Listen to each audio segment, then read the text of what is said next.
اس کی زندگی میں ایسا چینج لے کر آیا. جو آسمان پر رہتا تھا, اس کا قیام آسمان پر تھا, تکبر کی وجہ سے اس کا مستقبل جو ہے وہ دوزخ ہے.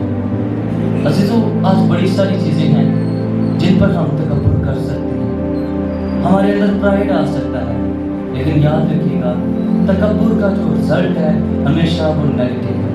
تکبر ایسا پہلا گناہ ہے جو پوری انسانیت میں گناہ کو لے کر آیا. تکبر ایسا گناہ ہے جس نے اے عزیزو نبوکت نظر کو اس کی بادشاہ سے نکلوا دیا. تکبر ایسا گناہ ہے عزیزو جس نے ساؤل بادشاہ کو اس کی بادشاہی سے نکلوا دیا. تکبر ایسا گناہ ہے جس نے آدم اور حوا کو باقی عدن سے نکلوا دیا. تکبر ایسا گناہ ہے عزیزو جو اپنوں کا اپنا دشمن بنا دیتا ہے. Pride is the cancer of the soul. جو تکبر ہے وہ روح کا کینسر ہے. صرف تکبر کا ایک ہی اینٹیڈوٹ ہے, اور عزیزو وہ حلیمی ہے, وہ ہیوملٹی ہے, وہ عاجزی ہے, وہ فروتنی ہے. اگر ہمارے اندر تکبر کہیں نہ کہیں کام کر جاتا ہے, کسی بات پر ہم تکبر میں آ جاتے ہیں, تو عزیزو آج پریکٹس کرنی ہے عاجزی کی. اپنے آپ کو عاجز کرنا شروع کریں. ہم اپنے آپ اپنے اندر سے تکبر نہیں نکال سکتے. ہم اس کے برعکس عاجزی کو اپنانا شروع کر دیں, عاجزی کی پریکٹس کرنا شروع کر دیں. تکبر خود بخود ہماری زندگی سے نکلنا شروع ہو جائے گا. اگر تکبر ہے تو ابلیس کی طرح گراوٹ ہے, اگر عاجزی ہے تو یسوع مسیح کی طرح سربلندی ہے.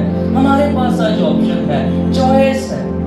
ہم اپنے فیصلوں کو ٹھیک کر سکتے ہیں. یس, اس نے کلیم کو اوپر سے تھوڑی مار کر فلیٹ کیا, جو کہ غلط طریقہ کار تھا. وہ اپنی غلطی کو ٹھیک کر سکتا تھا, اس نے نہیں ٹھیک کیا. اس نے غلطی کے اوپر ایک اور غلطی کی.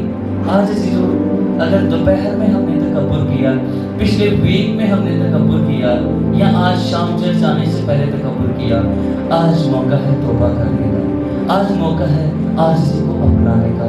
4 باتیں ہیں ہم عاجزی کی کس طرح سے پریکٹس کر سکتے ہیں. سب سے پہلا کام, ہر روز دعا کریں, ڈیلی پریئر کریں. آپ ڈیلی جب پریئر کرتے ہیں, دعا کا مقصد بڑا کیا ہوتا ہے؟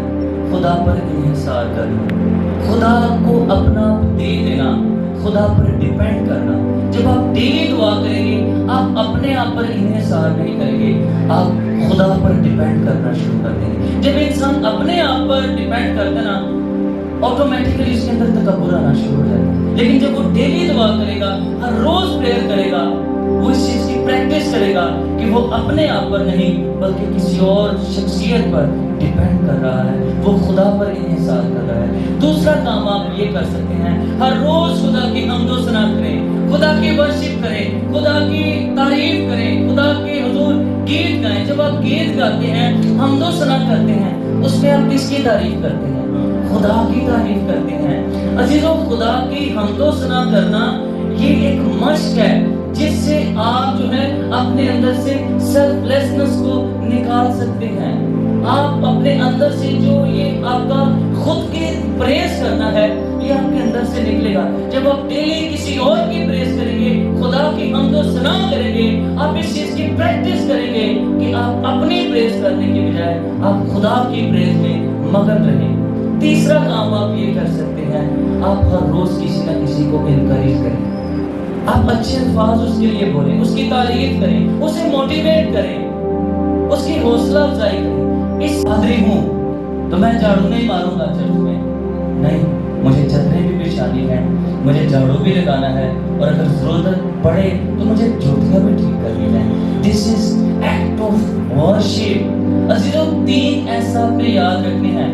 وی آر پیپل آف اسکرپچر, یعنی ہم بائبل کو ماننے والے لوگ ہیں. We are people of scripture, لیکن اس کے ساتھ ساتھ we are people of spirit. ہم صرف بائبل کو نہیں مانتے بلکہ اس کے ساتھ دعا اور روزے رکھنے والے بھی لوگ ہیں. صرف ہماری زندگی میں بائبل ہوگی, صرف کلام ہوگا تو زندگی میں خشکی آ جائے گی, دعا روزہ نہیں ہوگا. اور صرف ہمارے اندر دعا روزہ ہوگا, ہم لاسٹ کر جائیں گے اگر بائبل کی تعلیم نہیں ہوگی. بائبل کی تعلیم بھی ضروری ہے اور دعا روزہ بھی ضروری ہے. ان دونوں چیزوں کو بیلنس کرنا ہے. We are people of scripture and we are people of spirit. اور تیسرا S, we are people of service. God, people of service. کرنے والے لوگ، صرف کلام سنانے والے نہیں، صرف دعائیں نہیں کرنے والے لوگ، بلکہ خدمت گزار لوگ ہیں۔ گھر میں کوئی ایسا کام ہے جو آپ نہیں کرتے، اسے کریں اس نیت کے ساتھ کہ وہ کام آپ کو عاجز کرے۔ کوئی بھی ایسا کام اپنے گھر میں، اپنی فیملی میں عزیزو جو آپ کے رتبے سے نیچے ہے، اسے آپ ڈیلی ایک دفعہ لازمی کریں۔ یہ چیز آپ کو عاجز کرنا شروع کر دے گی۔ اور عاجزی کے بارے میں خاص چیز آپ نے یاد رکھنی ہے، کبھی بھی یہ نہیں سمجھنا میں عاجز ہو گیا ہوں۔ جب آپ سمجھیں کہ میں عاجز ہو گیا ہوں، آپ اسے لوز کر دیں گے۔ عزیزو آج کے کلام کا سارا نچوڑ اس بات پر ہے، اگر کسی نہ کسی لیول پر ہمارے اندر تکبر ہے، اپنی جاب کی وجہ سے، اپنی اچھی کوالیفیکیشن کی وجہ سے، اگر اپنے اچھے ٹیلنٹ کی وجہ سے، اچھے فیملی بیک گراؤنڈ کی وجہ سے، اپنی بیوٹی کی وجہ سے، تو اس تکبر کو اپنی زندگی سے نکالیں۔ آپ بلیو کریں کہ ابلیس سے زیادہ خوبصورت ہے، لیکن اس کا انتقام دوزخ ہے۔ آج جو کچھ بھی آپ کو خدا نے دیا نا، اس میں آپ کی کوئی بھی لیاقت نہیں ہے، خدا کا فضل ہے۔ صرف خدا کے فضل کے وسیلے سے ملے تو اور عاجز ہو جائیں، تاکہ خدا آپ پر اور زیادہ فضل کرے۔ خدا آج کے کلام کے وسیلے سے مجھے اور آپ سبوں کو